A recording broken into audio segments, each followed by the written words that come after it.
Good morning to all my dear students of class 8th. We are doing chapter number 6, square and square roots. In this video, I am going to discuss exercise 6.2 and 6.3. Exercise 6.1 we have done in assignment form. Clear? So, start from exercise 6.2. Exercise 6.2, question number 1. Find the square of the following numbers. You have to find the square of the given numbers. First is 32. As you know, students, 32 can be written as 30 plus 2.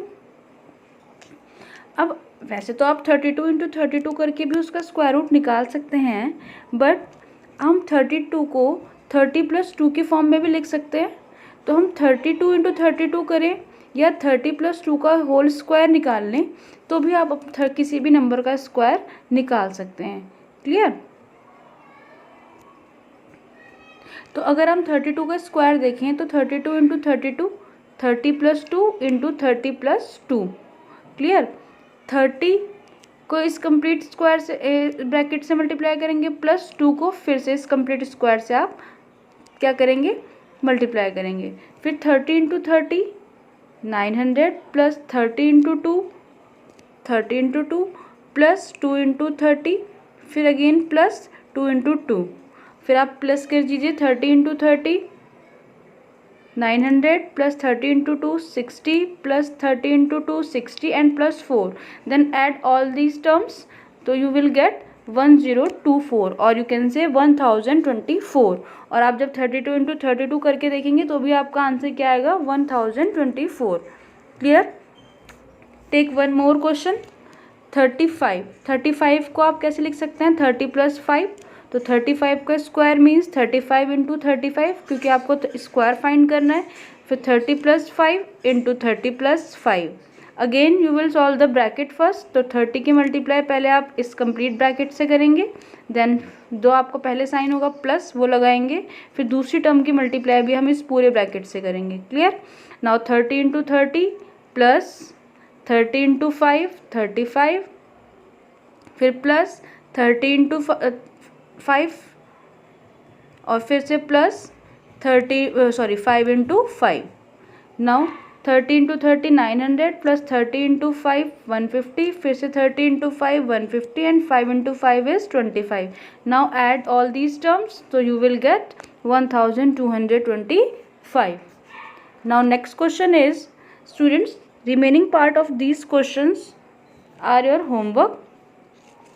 I am taking 1 or 2 parts from all the questions. So question number 2 is write a Pythagorean triplet whose one member is 6. Students, आपको मैंने बताया था अपनी previous video में कि how we will find the Pythagorean triplet members. Clear? तो वहाँ पर आपको स्मॉलेस्ट मेंबर दिया हुआ था, यहाँ पर आपको एक मेंबर दिया हुआ है 6. अब आपको कैसे पता चलेगा कि वो कौन सा मेंबर है? Students, as you know 2m, m square minus 1 and m square plus 1 are the members of Pythagorean triplets. तो अब आप देखें, अगर हम इसको 2m इक्वल्स टू 6 लेकर चलें तो m की वैल्यू यहाँ से कितनी आ जाएगी, हमारे पास 3. और फिर हम m स्क्वायर प्लस 1 और m स्क्वायर माइनस 1 की वैल्यू फाइंड कर सकते हैं. बट अगर हम m square minus 1 equals to 6 लेकर चलें तो m स्क्वायर की वैल्यू कितनी आ जाएगी स्टूडेंट्स, यहाँ से 7. बट 7 का कोई रूट नहीं होता. 7 is not a square number, so that is not possible. Similarly as अगर हम m स्क्वायर प्लस 1 लेके चलेंगे तो m स्क्वायर की वैल्यू आपकी 5 आएगी. Again 5 is not a square number, so that is also not possible. It means m equals to 3 की value हम यहाँ से फाइंड कर सकते हैं. तो आप हमेशा जो भी आपका मेंबर होगा आप उसको 2m के इक्वल लेके चलेंगे. तो यहाँ से आपने लिया 2m इक्वल्स टू 6. आप यहाँ से m की वैल्यू क्या फाइंड कर लिए हैं, m इक्वल्स टू 3. नाउ तो हमारा m इक्वल्स टू कितना आया, 3. तो यहाँ से हमें पता लग गया m की वैल्यू क्या होगी हमारे पास 3. हमारा फर्स्ट मेंबर क्या होता है 2m जो हमें दिया हुआ था, दैट इज इक्वल्स टू 6. आप यहाँ से भी फाइंड कर सकते हैं, 2 × 3 6 ही आएगा और ये हमें गिवन भी है। सेकेंड मेंबर आपको पता है m² - 1 that is equal to 3² - 1 that is equal to 9 - 1 8 और m² + 1 it means 3² + 1 9 + 1 is equals to 10। It means the required triplet is 6 8 and 10। इसी तरीके से आप किसी भी गिवन मेंबर से उसके बाकी दो मेंबर्स फाइंड कर सकते हैं। Clear? Now next question is next exercise. In this video we will cover two exercises. Exercise is 6.2 and exercise 6.3. So our next exercise is 6.3. Question number 1 is what would be the possible ones digit of the square root of each of the following numbers. अब आपको मैंने बताया था हम ones digit को देख के बता सकते हैं कि उसके स्क्वायर रूट की पॉसिबल डिजिट वंस डिजिट क्या होगी। As we know that if a number ends with 1, अगर हमारा नंबर 1 से एंड होता है तो 1 if the square root can ends 1 और 9 तो पॉसिबल यूनिट डिजिट क्या होगी 1 और 9, क्योंकि 1 का स्क्वायर भी 1 होता है और 9 का स्क्वायर भी क्या होता है 81 और यू कैन से 1, इसकी भी यूनिट डिजिट 1 है। तो किसी भी नंबर में स्क्वायर नंबर में अगर हमारा वंस डिजिट 1 है इट मीन्स जो उसकी पॉसिबल यूनिट डिजिट होगी स्क्वायर रूट की वो क्या हो सकती है 1 या 9। क्लियर? अब जैसे सेकंड क्वेश्चन है 99856। अब आपका वंस डिजिट क्या है 6। अब आप देखेंगे किस किस के स्क्वायर रूट में हमारा 6 आता है, तो 6 किसके एंड्स में आता है या तो 4 के या तो 6 के। 4 4 जा 16 और 6 6 जा 36। तो इट मीन्स अगर कोई नंबर है जिसके यूनिट प्लेस पर आपका 6 है तो इसमें इट मीन्स उसका स्क्वायर रूट में क्या क्या हो सकता है 4 या 6 यूनिट प्लेस पे। Clear? Now next question, without doing any calculation find the number which are surely perfect squares, surely not a perfect square। अब आपको विदाउट कैलकुलेशन अगर चेक करना है कि वो नंबर परफेक्ट स्क्वायर है या नहीं तो भी आप उसकी क्या देखेंगे वंस प्लेस। अब पहला नंबर है आपका 153। आपको पता है कि 3 किसी भी परफेक्ट स्क्वायर में एंड प्लेस पर नहीं आता है। A number is not a perfect square if ends with 2 3 7 8 और if it has odd number of zeros. अगर किसी नंबर के एंड प्लेस पर 2 3 7 8 हो या ऑड नंबर ऑफ ज़ीरोज़ हों तो वो नंबर परफेक्ट स्क्वायर नहीं होता। तो आपका 153 एंड किससे हो रहा है 3 से, so it is not a perfect square. Clear? Next part आप देखिए 257। 7 is also not come in any perfect square, so it is also a not perfect square. Now next question is find the square roots of 100 and 169 by the method of repeated subtraction. Clear? I am doing here the perfect square root of 100 by repeated subtraction and 169 is your homework. Do it yourself. Square root of 100 by repeated subtraction में हम क्या property use करते हैं कि हम उसको odd conjugative number से minus करते चले जाएंगे जब तक आपका क्या आंसर ना आ जाए 0। जब आपका 0 आ जाएगा तो आप नंबर ऑफ ऑब्जर्वेशंस को काउंट करते हैं कि आपने कितनी बार माइनस किया। क्लियर? तो सबसे पहले आप 100 को किससे माइनस करेंगे स्टूडेंट्स 1 से, तो 100 - 1 is equal to 99। 99 - 3 96, 96 - 5 91, 91 - 7 84, 84 - 9 75, 75 - 11 64, 64 - 13 51, 51 - 15 36, 36 - 15 19 and last 19 - 19 is equals to 0. Now you will get 0. अब आपको क्या मिल गया 0। Now at the number of observation कि आपने कितनी बार माइनस किया। हमने कितनी बार माइनस किया यू कैन सी हेयर हमने 10 टाइम्स माइनस किया। It means square root of 100 is 10। Clear? Now next question, question number 4 find the square root of the following numbers by prime factorization method. हमने repeated method पढ़ लिया, अब हमारा क्या आया prime factorization method. तो students prime factorization method से आप कैसे निकाल सकते हैं 729 का स्क्वायर रूट। आप सबसे पहले प्राइम फैक्टर करेंगे। सबसे पहला है आपका 729। We use prime factorization to find the square root. सबसे पहले आप 729 का स्क्वायर प्राइम फैक्टर करेंगे सबसे पहले आपको पता है लास्ट में हमारा 9 है, तो आप देखेंगे कि किस नंबर से जाएगा, क्योंकि इवन तो है नहीं जो 2 से जाएगा, तो आप 3 से चेक करेंगे। 729 इज डिविजिबल बाय 3, सो 3 से कितनी बार जाता है ये, 243 times. Again it is divisible by 3, 81 times. 81 is divisible by 3, 27 times. Again 27 is divisible by 3, 9 times. 9 is divisible by 3, 3 times, and 3 is divisible by 3, 1 times. जब तक आपका 1 आ गया, now right all the prime factors in pairs. आपने 3 into 3, 3 into 3, 3 into 3 pair बना लिए। कितने pair बने हमारे पास, 1 2 3। Right one factor of all the pairs. हम हर पेयर का 1 फैक्टर्स लिखेंगे। 3 इस पेयर का 3 लिख किया, इस पेयर का 3 लिखा, इस पेयर का 3 लिखा। क्लियर। और हम फिर क्या करेंगे, product 3 into 3 into 3, 3 9 27। It means square root of 729 is 27। Clear. Now next one more example, 400। 400 को हम प्राइम फैक्टर से कैसे करेंगे, अगेन सबसे पहले प्राइम फैक्टर करेंगे। 2 से जाएगा 200 टाइम्स, फिर 200 2 से जाएगा 100 टाइम्स, फिर 100 2 से जाएगा 50 टाइम्स, फिर 50 2 से जाएगा 25 टाइम्स, फिर 25 5 से जाएगा 5 टाइम्स, फिर 5 1 टाइम्स। अब यहाँ पे 1 आ गया। अब now right all this prime factors in pair. तो 2 into 2 into 2 into 2 into 5 into 5, हमें 2 2 के पेयर बनाने हैं। तो 1 2 3 पेयर्स बन गए हमारे। हर पेयर का एक फैक्टर लिखेंगे आप मल्टीप्लाई में। तो 2 इंटू 2 का 2, फिर इंटू 2, फिर इंटू 5। अब 2 2 जा 4, 4 5 जा 20। It means 20 is the square root of 400। Clear. Now next question. Next question is, for each of the following numbers, find the smallest whole number by which it should be multiplied so as to get a perfect square number. Also find the square root of the square number so obtained. और आपको जो number multiply करके आएगा उसका फिर से क्या निकालना है, स्क्वायर रूट। क्लियर। तो आप कैसे निकालेंगे, सबसे पहले आपको 252 जो हमें फर्स्ट पार्ट दिया हुआ है उसका आप क्या निकालेंगे, प्राइम फैक्टर।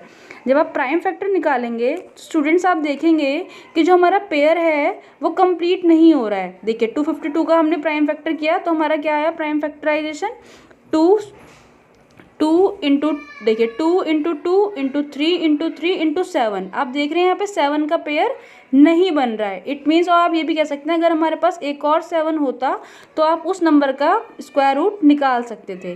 तो 2 इंटू 3 तो आपका पेयर बन गया, बट 7 हमारा रह गया। तो आप क्या करेंगे, 7 से इस नंबर में मल्टीप्लाई करेंगे। Clear. Since 7 does not occur in pair, we multiply by 7 to make it a pair. हमें उसका पेयर बनाने के लिए किससे मल्टीप्लाई करनी पड़ेगी, 7 से। It means 7 is the smallest number. वो नंबर क्या है जिससे हम मल्टीप्लाई करें, 7। 7 is the smallest number to be multiplied by 252 to make it a perfect square. Clear. तो अब हमारे पास जब हमने मल्टीप्लाई किया 7 से तो हमारे पास क्या आ गया, 1764। अब आप 1764 का प्राइम फैक्टर से निकालेंगे तो आपको क्या आएगा, 2 into 3 into 7, that is 42। It means 42 is a square root of 1764। Now next is 180। अब 180 के लिए भी हम सेम करेंगे। 180 का पहले आप प्राइम फैक्टर कीजिए। प्राइम फैक्टर कितना आया, 2 इंटू 2 इंटू 3 इंटू 3 इंटू 5।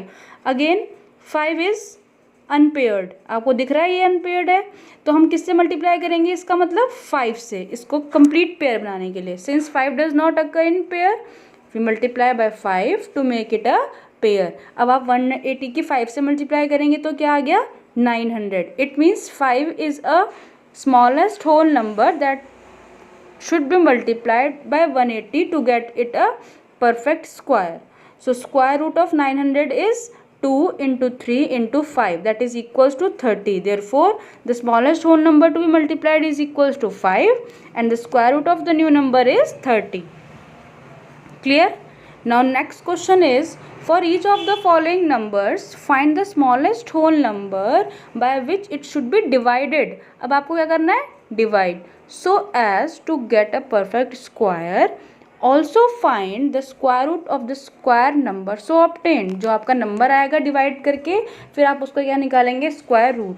करना आपको सेम है, पहले आप प्राइम फैक्टर करेंगे, हमारे पास वही नंबर आ गया 252। 252 में अनपेयर्ड कौन सा था, 7, ठीक है। जब हमने प्राइम फैक्टराइजेशन किया तो 7 अनपेयर्ड आया। तो अब आप डिवाइड करेंगे, since 7 does not occur in pairs we divide by 7 to make it a pair. So our number becomes 252 divided by 7 that is 36। अब आपको पता 30, अब जब हम इसको 7 से डिवाइड करेंगे तो ये 7 हट जाएगा। इट मीन्स हमारा पेयर क्या बचेगा, 2 into 2 into 3 into 3 that is equals to 2 into 3। तो 2 इंटू 3 क्या होगा, 6। It means 6 smallest whole number to be divided is 7 and the square root of the new number is 6। हमारे पास 36 आ गया था तो उसका स्क्वायर, किसका स्क्वायर रूट होगा, 6 का। क्लियर। अगेन हमारे पास नंबर है 2925।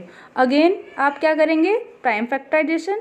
जब आप प्राइम फैक्टराइजेशन करेंगे तो आपका एक नंबर अनपेयर्ड बचेगा या दो नंबर अनपेयर्ड, जितने भी अनपेयर्ड बचेंगे उसकी हम डिवाइड करेंगे उस नंबर को उससे। अब हमारे पास यहाँ पे 3 इंटू 3 5 इंटू 5 तो पेयर में है बट 13 इज अनपेयर्ड। तो आप 2925 को किससे डिवाइड करेंगे, 13 से। क्लियर। तो जब आप 13 से डिवाइड करेंगे तो आपका नंबर कितना आ गया, 225। अब जब आप 225 का स्क्वायर रूट निकालेंगे तो आपका नंबर क्या आ जाएगा, 15। It means the smallest whole number to be divided is 13 and the square root of new number is 15। Clear. Now question number 7 is the students of class 8th of a school donated rupees 2401 in all for Prime Minister's National Relief Fund. Each student donated as many rupees as the number of students in the class. Find the number of students in the class. एक prime ministers national relief fund है जिसमें कितने रुपये donate किए गए, 2401। लेकिन कैसे donate किए, एक बच्चे ने उतने ही रुपीज़ डोनेट करे जितने उनकी क्लास में स्ट्रेंथ है, जितने उनकी क्लास में स्टूडेंट्स हैं। तो and each student donate as many rupees as number of student in the class. तो हम क्या करेंगे, let the number of students in the class is x. अगर हमारी क्लास में एक्स स्टूडेंट्स हैं तो एक बच्चे ने कितना अमाउंट, क्या होगा, amount donated by each x, क्योंकि जितने बच्चे हैं उतने ही हमारे एक बच्चे ने अमाउंट दिया है। तो टोटल अमाउंट किसके इक्वल आ जाएगा, x into x that is equals to x square. तो हमें एक्स स्क्वायर, हमें एक्स की वैल्यू चाहिए तो हम क्या करेंगे, अगर हमें यहाँ स्क्वायर होता है और हमें इस नंबर का अंडर रूट निकालना पड़ता है, अगर हमें एक्स की वैल्यू चाहिए तो हम क्या करते हैं, स्क्वायर जब इस तरफ शिफ्ट होता है राइट तरफ तो वो अंडर रूट में कन्वर्ट होता है। तो हम अंडर रूट मतलब स्क्वायर रूट। तो आप 2401 का स्क्वायर रूट निकालेंगे दैट इज इक्वल्स टू, अब जब वैसे ही प्राइम फैक्टर करेंगे तो पेयर बनेंगे 7 into 7 into 7 into 7 that is equals to 49। 7 into 7 हर पेयर से हम एक फैक्टर लेंगे तो किसके इक्वल हो जाएगा, 49। Therefore the number of students in a class is 49। Now next question, question number 9, find the smallest square number that is divisible by each of the numbers 4, 9 and 10। आपको smallest number square number निकालना है तो आपको smallest square number divisible by 4, 9 and 10 is equals to, जब भी आपको smallest number निकालना होगा तो आप क्या निकालेंगे, एलसीएम ऑफ 4, 9 एंड 10। तो आपका एलसीएम निकाला आपने 4, 9 और 10 का, तो आपका एलसीएम कितना है स्टूडेंट्स, 180। आप सभी को एलसीएम निकालना आता है, प्राइम फैक्टराइजेशन से एलसीएम निकालिए, 2 इंटू 2 इंटू 3 इंटू 3 इंटू 5 आया दैट इज इक्वल्स टू 180। तो 180 को चेक करिए कि आप परफेक्ट स्क्वायर है, क्योंकि आपको परफेक्ट स्क्वायर चाहिए। तो 180 जब हमने चेक किया it is not a perfect square because 5 is unpaired here. यहाँ पे 5 दिख रहा है आपको, अनपेयर्ड है। तो हम क्या करेंगे, हम उस नंबर में 5 की मल्टीप्लाई कर देंगे तो वो पेयरिंग हो जाएगी 5 की भी, तो वो एक परफेक्ट स्क्वायर बन जाएगा। We multiply by 5 to make it pair. So our number becomes 2 into 2 into 3 into 3 into 5 into 5. हमने एक 5 से मल्टीप्लाई कर दी that is equals to 900. Now it become a perfect square. Thus the required number is 900. Clear? So students, this is your exercise 6.2 and 6.3. I covered most of the questions in this video. The remaining questions are your homework. Do it, practice it. Thank you.